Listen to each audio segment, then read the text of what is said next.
വയനാട് മേപ്പാടിയിൽ ഉരുൾപൊട്ടലുണ്ടായ മേഖലയിൽ തകർന്നതും നാശനഷ്ടം സംഭവിച്ചതുമായ കെട്ടിടങ്ങളുടെ കണക്കെടുപ്പ് തുടരുകയാണ്. പൊതുമരാമത്ത് വകുപ്പിന്റെ നേതൃത്വത്തിലാണ് കെട്ടിടങ്ങളുടെ കണക്കെടുപ്പ് നടക്കുന്നത്. കണക്കെടുപ്പ് പൂർത്തീകരിച്ച് ഒരാഴ്ചയ്ക്കകം സർക്കാരിന് റിപ്പോർട്ട് സമർപ്പിക്കണം. ദുരിതബാധിത പ്രദേശങ്ങളായ മേപ്പാടി പഞ്ചായത്തിലെ 10, 11, 12 വാർഡുകളിലെ തകർന്നതും നാശനഷ്ടങ്ങൾ ഉണ്ടായതുമായ കെട്ടിടങ്ങളുടെ കണക്കെടുപ്പാണ് തുടരുന്നത്. പൊതുമരാമത്ത് വകുപ്പിന്റെ 95-അംഗ സംഘമാണ് കണക്കെടുക്കുന്നത്.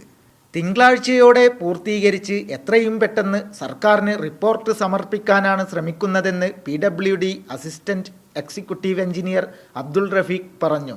പൊതുമരാമത്ത് വകുപ്പിൻ്റെ നേതൃത്വത്തിൽ ചൂരൽമല എഫക്റ്റഡ് ആയിട്ടുള്ള ഏരിയകളിൽ 10, 11, 12 വാർഡുകളിലുള്ള കെട്ടിടങ്ങൾക്കുള്ള ഡാമേജുകൾ നിർണ്ണയിക്കുന്ന നടപടികൾ പുരോഗമിക്കുന്നുണ്ട്. വിവിധ വിഭാഗങ്ങളായിട്ട് തിരിഞ്ഞ് വയനാട് ജില്ലയിലെ മുഴുവൻ ഉദ്യോഗസ്ഥർക്കും ചുമതല കൊടുത്തുകൊണ്ട് അവരെ ടീമുകളാക്കി തിരിച്ച് കെട്ടിടങ്ങൾ നിർണ്ണയിച്ച് ആ കെട്ടിടങ്ങളുടെ വാല്യുവേഷനും നഷ്ടവും കണക്കാക്കുന്ന പരിപാടി നടന്നുകൊണ്ടിരിക്കുകയാണ്. ചുരുങ്ങിയ ദിവസങ്ങൾക്കുള്ളിൽ തന്നെ 1-2 ദിവസം കൊണ്ട് തന്നെ പൂർത്തീകരിക്കാൻ കഴിയുമെന്നാണ് പ്രതീക്ഷിക്കുന്നത്. പുഞ്ചിരിമട്ടം, മുണ്ടക്കൈ, ചൂരൽമല മേഖലകളിൽ 2 പേരടങ്ങുന്ന ബാച്ചുകളായി തിരിച്ചാണ് പരിശോധന. വീടുകൾ, കെട്ടിടങ്ങൾ, സർക്കാർ സ്ഥാപനങ്ങൾ എന്നിങ്ങനെ തരംതിരിച്ചാണ് പരിശോധിക്കുന്നത്. കൈരളി ന്യൂസ്, വയനാട്.